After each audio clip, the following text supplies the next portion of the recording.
আল্লাহ তাআলা মসজিদুল আকসা এবং এর আশেপাশে বরকত নাজিল করেছেন। সূরা বনী ইসরাইলের প্রথম আয়াতে বলা হয়েছে, পবিত্র সেই সত্তা যিনি তার বান্দাকে রজনীতে ভ্রমণ করিয়েছেন মসজিদুল হারাম থেকে মসজিদুল আকসা পর্যন্ত, যার আশেপাশ আমি বরকতময় করেছি যাতে আমি তাকে আমার কুদরতের কিছু নিদর্শন দেখিয়ে দিতে পারি। নিশ্চয়ই আল্লাহ সর্বশ্রোতা সর্বদ্রষ্টা।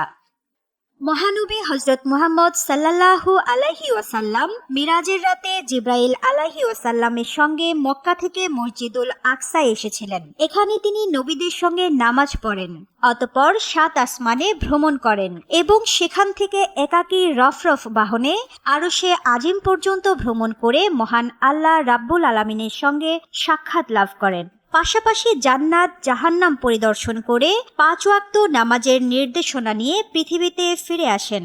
নবী করিম সাল্লাল্লাহু আলাইহি ওয়াসাল্লামের মিরাজের সূচনা হয়েছিল মসজিদুল আকসা থেকে। এই মসজিদ নবীজির মিরাজের সাক্ষী।